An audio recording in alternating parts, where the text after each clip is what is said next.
السلام علیکم۔ 8 کلاس جغرافیہ کا باب نمبر 10 ہم پڑھ چکے ہیں۔ آج ہم اس باب کی مشق حل کریں گے۔ سوال نمبر 1 ہے MCQs۔ گلوبل پوزیشننگ سسٹم میں سیارے زمین پر معلومات بھیجتے ہیں۔ درست جواب ہے ریڈیائی لہروں میں۔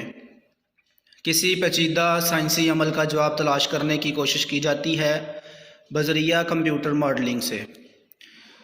دور دراز موجود اشیاء کو چھوئے بغیر معلومات کا حصول کہلاتا ہے ریموٹ سینسنگ۔ پاکستان کے پہلے مصنوعی سیارے کا نام تھا بدر-1۔ گلوبل پوزیشننگ سسٹم میں سیارے شامل ہیں 24۔ مختصر سوالات ہیں۔ کمپیوٹر ماڈل کی تعریف کریں۔ اس سوال کا جواب ہے پیج نمبر 81 پہ۔ کوئی مخصوص کام کرنے کے لیے ایک عملی طریقہ یا فن جو کمپیوٹر کی مدد سے لاگو کیا گیا ہو۔ یہ ہے مختصر سوال نمبر 1 کا جواب۔ مختصر سوال نمبر 2 ہے پیش بندی سے کیا مراد ہے؟ اس سوال کا جواب میں پہلے علیحدہ لکھوا چکا ہوں۔ پیش بندی کو انگلش میں ماڈلنگ کہتے ہیں۔ ممکنہ صورتحال سے نمٹنے کا انتظام پیش بندی کہلاتا ہے۔ ممکنہ صورتحال سے نمٹنے کا انتظام پیش بندی کہلاتا ہے۔ سوال نمبر 3 ہے GPS کی تعریف کریں۔ اس مختصر سوال کا جواب ہے صفحہ نمبر 80 پر۔ دور جدید میں مصنوعی سیاروں کی مدد سے نہ صرف زمین کی ریموٹ سینسنگ کی جا سکتی ہے بلکہ مصنوعی سیاروں کے نظام سے سطح زمین پر کسی بھی مقام کا درست محل وقوع معلوم کیا جا سکتا ہے۔ اس نظام کو گلوبل پوزیشننگ سسٹم کہتے ہیں۔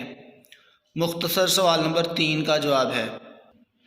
سوال نمبر 4 ہے ریموٹ سینسنگ سے کیا مراد ہے؟ اس سوال کا جواب ہے پیج نمبر 78 پہ۔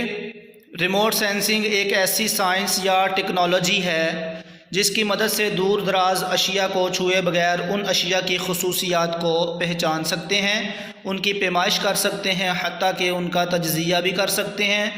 دوسرے لفظوں میں ریموٹ سینسنگ زمین کے بارے میں زمین سے دور رہتے ہوئے معلومات اکٹھی کرنے کا نام ہے۔ یہاں تک مختصر سوال نمبر 4 کا جواب ہے۔ مختصر سوال نمبر 5 ہے ریموٹ سینسنگ کن اصولوں پر کام کرتا ہے؟ اس شارٹ کویسچن نمبر 5 کا آنسر ہے پیج نمبر 79 پہ۔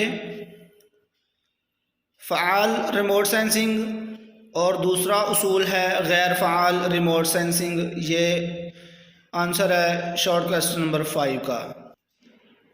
عزیز طلبہ، امید ہے آپ سب نے مختصر سوالات اپنی نیٹ کاپی پر لکھ لیے ہوں گے، اور اسی طرح ہم تفصیلی سوالات بھی پڑھ چکے ہیں اور اس کے نشانات بھی لگا چکے ہیں۔